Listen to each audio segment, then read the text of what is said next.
As a cold late 19th century moon over New Haven casts its slanting light upon the red brick walls of Yale College, clad in verdant lichen, the air hangs heavy with a faint scent of amber and the bracing bitterness of night mist.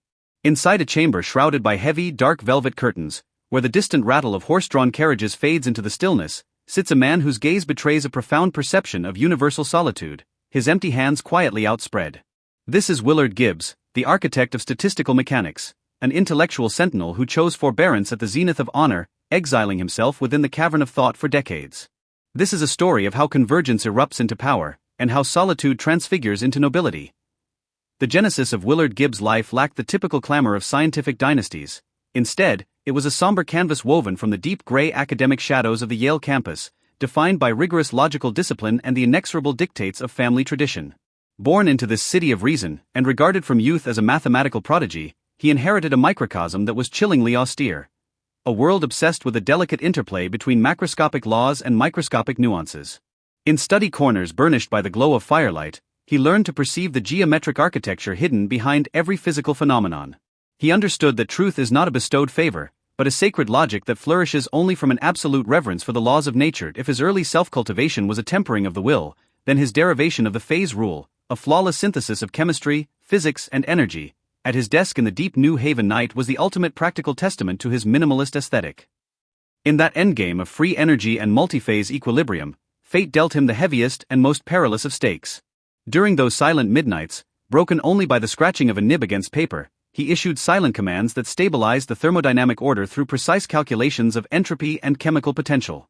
In that moment, Gibbs was the most lucid and solitary artisan in the scientific world, meeting external neglect with a stoic silence, standing like a marble clock tower, solitary, yet unyielding and magnificent. To a sage, the pinnacle of power is the penetration of truth.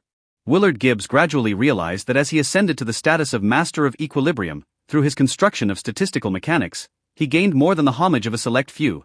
He attained a transcendent nihilism that looked past the rise and fall of eras.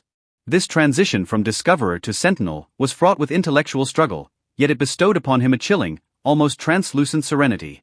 In his final reflections he noted, "I once thought I was building a home, now I find I am merely searching for a juncture within the fractured gaps of memory, where the soul might finally cease its fall." This expansive clarity became his sturdiest armor in his final hours. The twilight of Willard Gibbs' life unfolded in a silence that was profoundly solemn and luminous with wisdom. By then, the physicist's form had grown ethereal through decades of intellectual labor. His once tailored suits now hung loosely upon a frail frame, or rather upon a will that had nearly become a shadow. In his final moments of lucidity, he declined the invitation to leave his home for medals and honors, asking only to listen one last time to the inner tides, unheard by any audience. Closing his eyes, with hands that had guided 10,000 pens, he traced a final arc of completion across his chest. The evening wind carried away the last sigh of this great hermit, marking the official sunset of the era known as the dawn of reason in physical ideals. The story of Willard Gibbs thus draws to a close amidst the ebbing tides of time. He was never a speculator seeking fame through his art. He was a soul profoundly weary, yet resolute in his refusal to compromise with mediocrity. He teaches us that no matter how mundane life may seem, inner tranquility is your sole and eternal destination.